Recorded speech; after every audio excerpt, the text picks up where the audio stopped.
नमस्कार, मैं डॉक्टर वायरा के आप सभी का फिर से स्वागत अभिनंदन करती हूँ। अक्सर घर में गृह कलेश रहता है, लड़ाई झगड़े रहते हैं। समझ में नहीं आता कि आखिर ये लड़ाई झगड़े क्यों है। कभी सास बहू में, कभी हस्बैंड वाइफ में, तो कभी बच्चों में और पिता में, तो कभी पड़ोसियों के साथ। क्या वाकई में इसका हमारी कुंडली से कोई लेना देना होता है? हाँ, तो कुंडली से तो लेना देना होता है, लेकिन घर में 6 लोग हैं तो एक ही कुंडली में अगर ऐसा कष्ट है तो बाकी सबकी ज़िंदगी पर क्या असर डालता है? तो जवाब है, असर डालता है। घर में एक ही इंसान बहुत है। वो कहावत है ना, तालाब की एक मछली सारे तालाब को गंदा कर देती है। घर में एक ही रूढ़िवादी इंसान, एक ही लड़ाकू इंसान पूरे घर के माहौल को ख़राब कर सकता है। यकीन मानिए, घर के अंदर जिन लोगों के अंदर मैं होती है ना, जिनकी मैं ही ख़त्म नहीं होती, मैं बहुत अच्छा खाना बनाती हूँ, मैं बहुत अच्छा कमा कर ला रहा हूँ, मैं बहुत अच्छा काम कर रहा हूँ, मेरे जैसा इस घर में कोई पढ़ा लिखा नहीं है, कोई भी, पुरुष भी हो सकता है, स्त्री भी हो सकती है, आपके घर का बच्चा भी हो सकता है, बस वो घर डूब ही जाता है, उसे फिर कोई नहीं बचा सकता। हम किसी के लिए कुछ नहीं करते। इस संसार में इंसान जो भी खाता पीता है, अपनी किस्मत अपने भाग्य से खाता पीता है। ज्योतिष के 5-6 उपाय आज आपको मैं इसमें बताने वाली हूँ, जिससे घर का गृह कलेश खत्म होगा। घर में लोबान का धुआं देने से गृह कलेश खत्म होता है। घर के मुख्य दरवाजे पर 1 किलो इतना बड़ा फिटकरी का टुकड़ा बांध कर, लाल कपड़े में बांध कर रख दें और लोग आए जाएँ तो उसके नीचे से आए जाएँ, इससे गृह कलेश खत्म होता है। घर के अंदर नमक के पानी का पोछा लगाने से गृह कलेश खत्म होता है। घर के अंदर साफ सफाई रखें, जाले ना हो, इससे गृह कलेश खत्म होता है। घर के अंदर सुगंधित अगरबत्तियां, धूप जलाने से गृह कलेश खत्म होता है।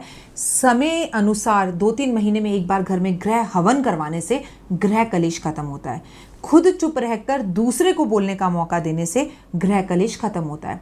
जिस घर में बहू को बेटी समझ लिया जाए और सास को माँ समझ लिया जाए, उस घर में गृह कलेश खत्म होता है। जहाँ कंपटीशन की भावना नहीं होती, वहाँ गृह कलेश खत्म होता है।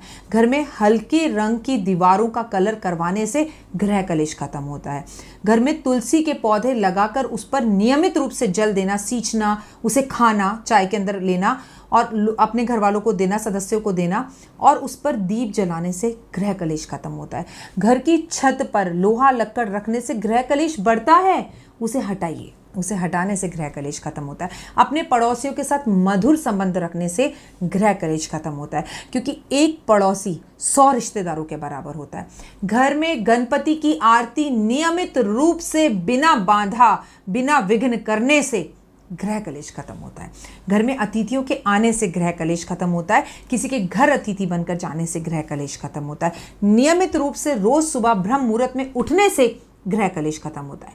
अब क्वेश्चन ये, मैंने इतनी सारी ये जो बातें बताई कि घर के 10 मेंबर है तो 10 को करनी है? ना ना, घर का कोई एक शख्स भी अगर इस नियम को अपनाता है, घर का कोई एक शख्स भी अगर इस नियम को करता है, तो घर में गृह कलेश खत्म होता है। घर की मुखिया औरत सुबह उठे, बिना मुंह से कुछ बोले, बिना चाय पिए, बिना हीरोइन बने, बैड टी पिए बिना, जैसे कि आजकल हमारा कल्चर हो गया कि बैड टी के बिना तो हम उठ ही नहीं सकते। उससे भी दुर्भाग्य की बात है कि पति बना बनाकर पत्नियों को बैड टी दे रहे हैं। तो कहाँ जाएगा ये देश, कहाँ जाएगा आपका चंद्रमा? क्यों नहीं कष्ट होगा आपको जिंदगी के अंदर?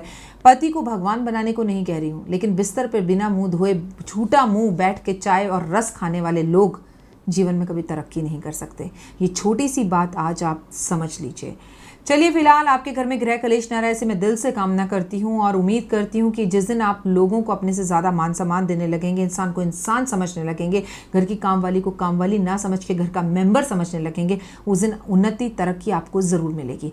खुद से प्यार कीजिए, देश से प्यार कीजिए, दुनिया से प्यार कीजिए, दुनिया आपसे प्यार करेगी, क्योंकि जो देंगे वही मिलेगा। फिर होगी आपसे मुलाकात। जब तक के लिए जय माता दी।